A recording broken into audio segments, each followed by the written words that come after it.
first. A two-part question, if I may. Will you once and for all, yes or no, definitively say that Russia interfered in the 2016 election?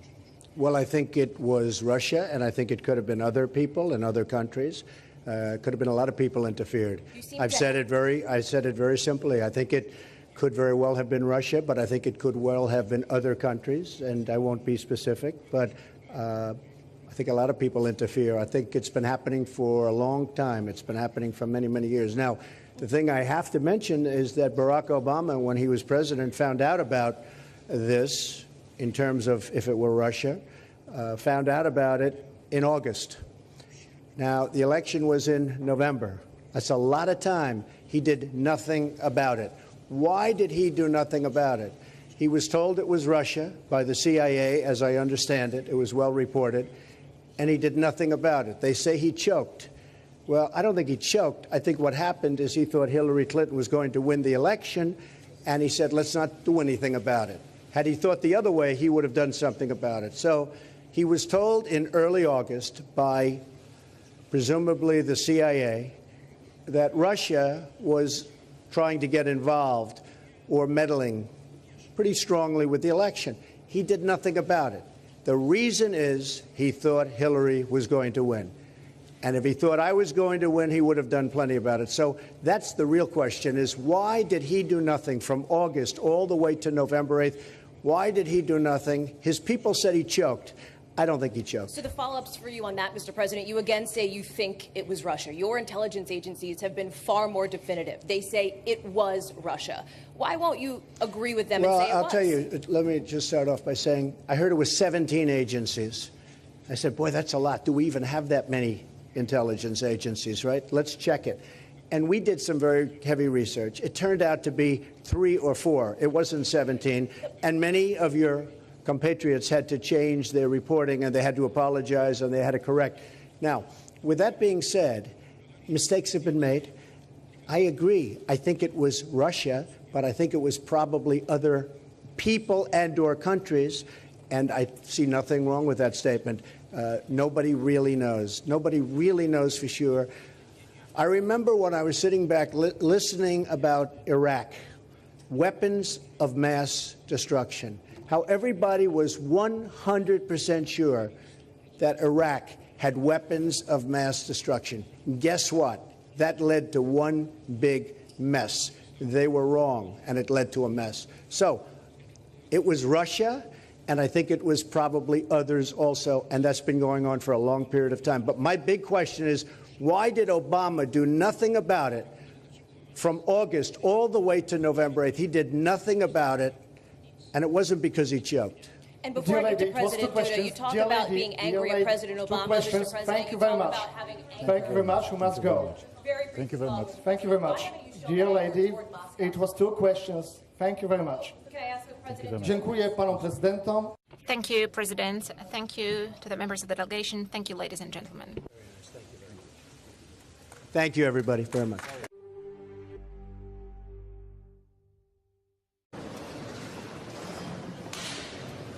Excellencies,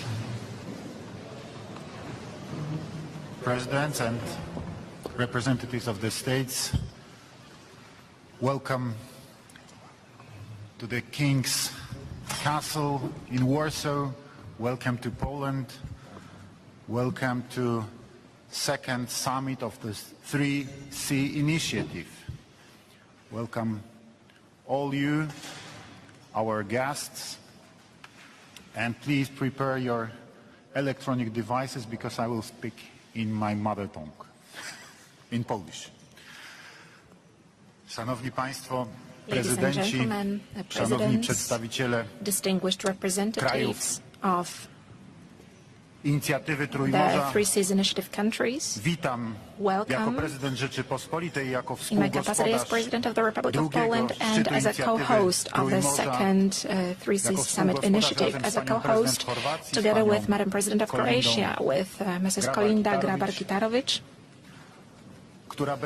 who will moderate our today's first session, the transatlantic session, and because of that, I would like to welcome very warmly our our distinguished guests, President of the United States, Mr.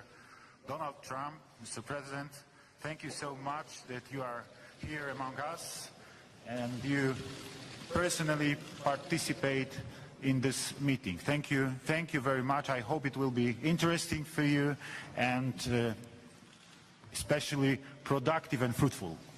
Thank you once again. I greatly appreciate it. This is a beautiful room, I must say. I love beautiful rooms. Wspaniała sala.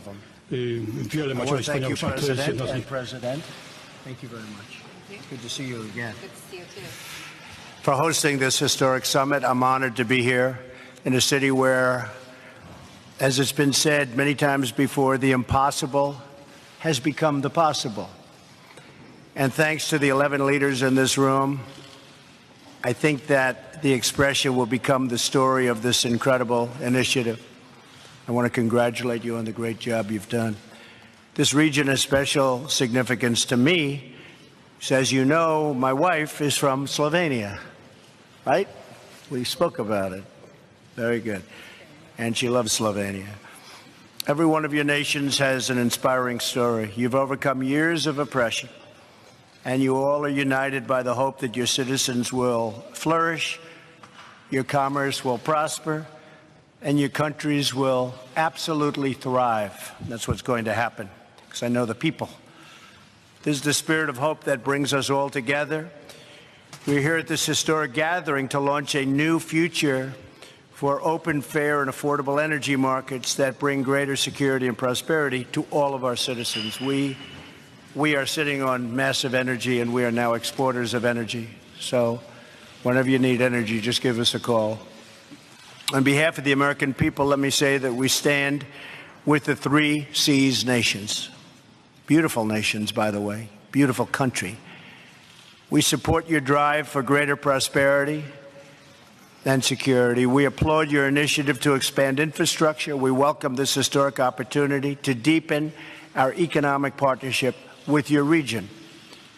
It's been 28 years since your brave citizens lifted the Iron Curtain and defeated communism.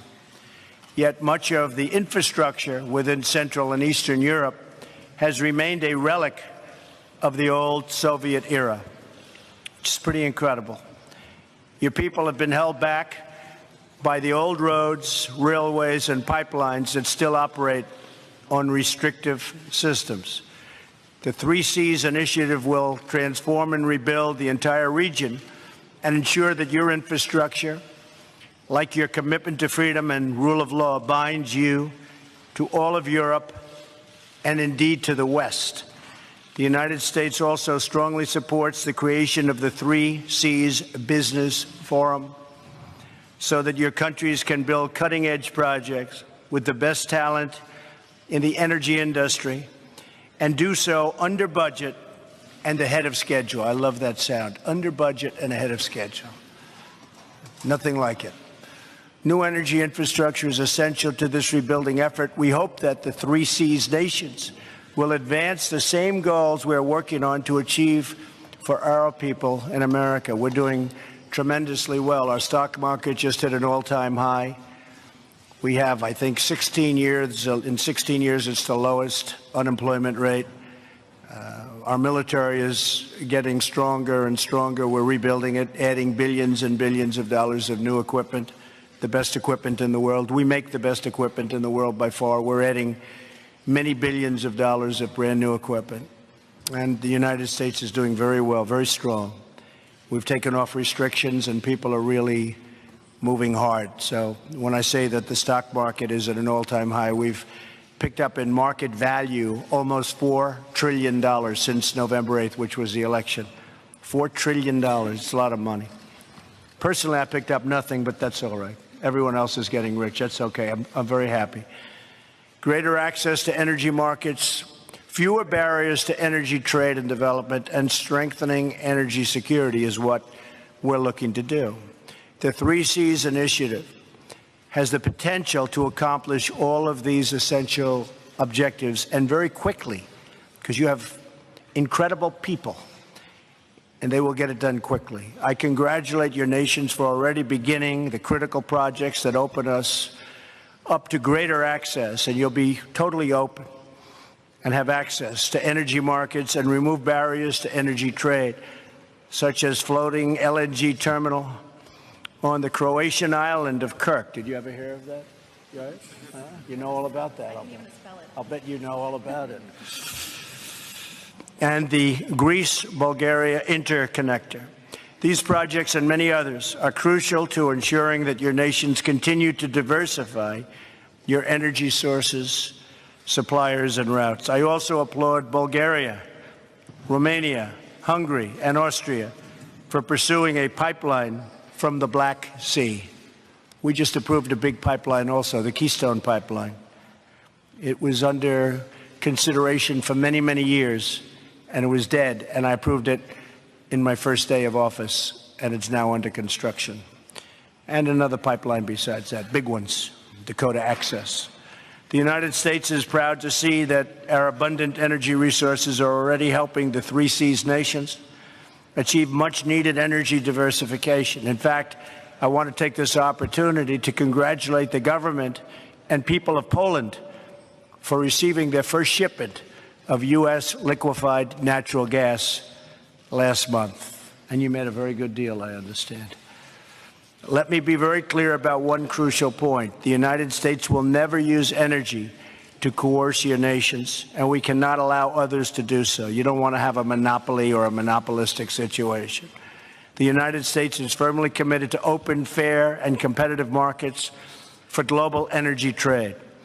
America will be a faithful and dependable partner in the export and sale of our high-quality and low-cost energy resources and technology. We make the best technology, and we make the best technology for fighter jets and ships and equipment, military weapons.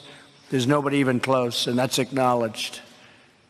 All over the world, they talk about the greatness of our military equipment. Nobody comes close. So when you buy and as you buy military equipment, hopefully you'll be thinking only of the United States. With the expanded trade and new infrastructure, we will unleash incredible energy innovation that is safe, responsible, and environmentally friendly. The United States supports a common-sense approach to protecting natural resources, one that responsibly balances economic growth, job creation, and energy security. We invite all countries to work with us to achieve this objective and to develop innovative technologies that empower nations around the world to be faithful stewards of their natural resources while lifting millions out of poverty and into great and beautiful futures. The Three Seas Initiative will not only empower your people to prosper, but it will ensure that your nations remain sovereign, secure, and free from foreign coercion. The Three Seas nations will stand stronger than they ever have stood before.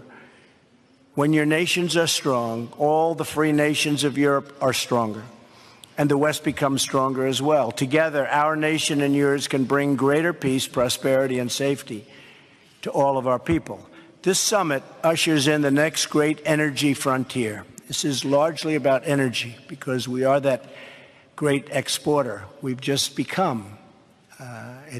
What's going on in our country is incredible. And I hope you take advantage of it by using these resources. I'm thrilled to join you today, and I want everyone to know that the United States supports your bold efforts. These projects will improve countless lives across the region and throughout the world. America will be your strongest ally and steadfast partner in this truly historic initiative. So congratulations to everybody, and we stand ready, willing, and able to help with your energy needs and other needs as they come along. Thank you very much. Thank you very much, Excellency Mr. President.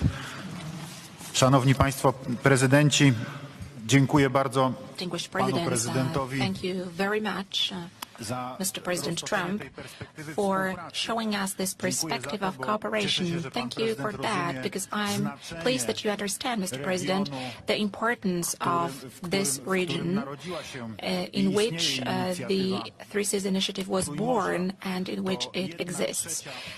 This is 1/3